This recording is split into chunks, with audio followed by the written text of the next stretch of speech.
Olá, alunos! Vamos aqui então, né, começar os nossos estudos a respeito de logaritmos e também função logarítmica, certo? Para muitos estudantes, né, logaritmo causa um certo pavor, né, porque eles consideram esse conteúdo muito difícil. Mas na verdade não é. Para você que for acompanhar esse vídeo e os próximos, vai perceber que o estudo de logaritmo pode ser muito prazeroso, certo? Bom, galera, a origem da palavra logarítmico, né, ela vem do grego logos, que significa razão, mais a palavra aritmos, que significa números, né? Então, alguma coisa ali relacionada à razão dos números, né? Ou razão numérica, alguma coisa nesse sentido, certinho? Bom, então, o certo é que a palavra logaritmo vem do grego logos mais aritmos, logaritmos, certo? Bom, pessoal, nós utilizamos, né, a abreviação log para se referir a logaritmo, ok? Então, todos os livros didáticos, aí, né, os livros que tratam de estudos de logaritmos, né, nós sempre vamos utilizar aqui o log como abreviação para essa palavra logaritmo, certo? Bom, pessoal, a história dos logaritmos ela é um tanto interessante, certo? Existiram vários matemáticos, tá, pessoal, que de maneira simultânea e independente desenvolveram cálculos relacionados àquilo que a gente entende hoje por logaritmo, certo?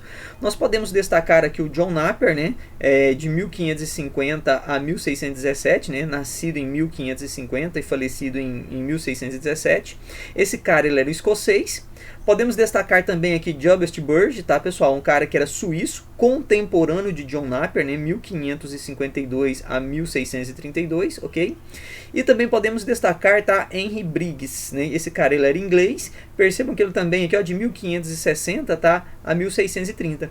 Então percebam, pessoal, que mais ou menos ali no nosso século XVI, século XVII, né, nós tivemos vários matemáticos que estavam estudando essa ideia de logaritmos. É claro que as ideias desenvolvidas por esses matemáticos lá no século XVI e XVII, elas se diferenciam um pouquinho da ideia que eu vou apresentar aqui para vocês, certo? Mas é óbvio que os estudos desses caras, né, foram ali, né, a origem daquilo que a gente conhece hoje, né, da forma como a gente conhece hoje como logaritmo, certo? As ideias deles eram um pouquinho diferentes, né, os modos de se calcular eram poucos diferentes, mas é óbvio que foram eles que nos trouxeram essas ideias para que a gente conhecesse o logaritmo da forma que nós entendemos hoje, certinho? Bom, então lá no século XVI, XVII, tá, pessoal, com o avanço da navegação, né, com o avanço no estudo da astronomia, o desenvolvimento do comércio, tá, pessoal, os cálculos que envolviam essas áreas de conhecimento, elas foram se tornando cada vez mais trabalhosos. Pessoal, imagina lá no século XVI, no século XVII, você tendo que fazer um cálculo relacionado à astronomia na mão. Lembre-se que naquela época, pessoal, não tínhamos calculadoras eletrônicas, né? Nenhum tipo de calculadora, nem computador, nem nada, né? Acho que nem energia elétrica, né, existia nesta época.